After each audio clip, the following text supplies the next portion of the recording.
तो सबसे पहले कल के एग्ज़ाम के लिए सबको बहुत बहुत शुभकामनाएं। सब अच्छा करके आओ, ऐसी मेरी कामना है।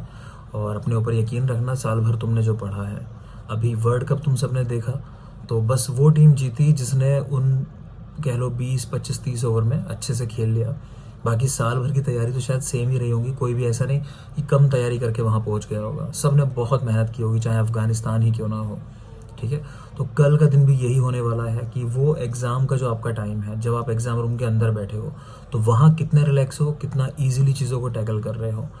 बेसिक कुछ नियम है, उनको फॉलो करना है। पेपर बहुत टफ हो तो क्वालिफाई करने पे फोकस करना है। पेपर बहुत आसान हो तो ऐसा नहीं सोच लेना है कि सिलेक्शन हो ही गया है, उसमें कोशिश करनी है मैक्सिमम कहाँ तक पहुँच सकते हैं। ठीक है, तीसरी बात है कि जब क्वेश्चन आए चरक सुश्रुत तो लगा दो। चरक सुश्रुत के अलावा कुछ पूछे तो चरक के साथ काश्यप जाते हैं, वाग्भट जाते हैं। सुश्रुत के साथ भाव प्रकाश, हारित, योग रत्नाकर, ये सब सुश्रुत के साथ जाते हैं। तो इनके आंसर इसी अकॉर्डिंग लगाना है, आपको ये नहीं सोचना कि मैंने नहीं पढ़ा। औषध वाला क्वेश्चन आए तो जो भी ऑल ऑफ द अबव अगर ऑप्शन दिया हुआ है उसके साथ जाना है।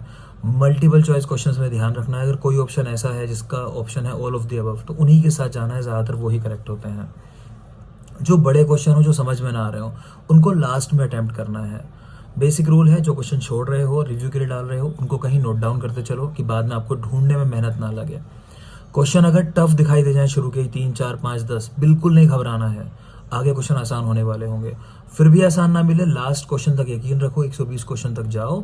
अगर आपको लग रहा है आसान क्वेश्चन नहीं है, मतलब पेपर बहुत बहुत टफ है, तो वहाँ क्वालिफाई करना ही सिलेक्शन ले जाना होता है, तो ये भी ध्यान रखना। प्लस एग्जाम रूम से जब निकलोगे, किसी के साथ ज़्यादा डिस्कशन नहीं करना है, बिल्कुल रिलैक्स रहना है, अपने घर सीधे जाना है। कहीं गए हो अच्छे से घूम लो, किसी डिस्कशन में मत फंसो आप। ठीक है, और सबसे लास्ट बात आती है, सब कुछ अच्छा करके आए हो ना तो कुछ अच्छा हो ही जाएगा लाइफ के अंदर।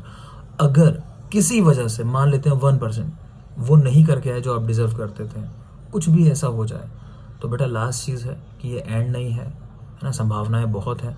बार बार बताता हूँ कि अक्सर ऐसा होता है, कुछ बच्चे पीजी एग्ज़ाम निकाल लेते हैं, उसके बाद ही कोई दूसरा एग्ज़ाम लगा होता है, जैसे हरियाणा पीएससी भी लगा हुआ है, और भी वैकेंसीज आ रही हैं।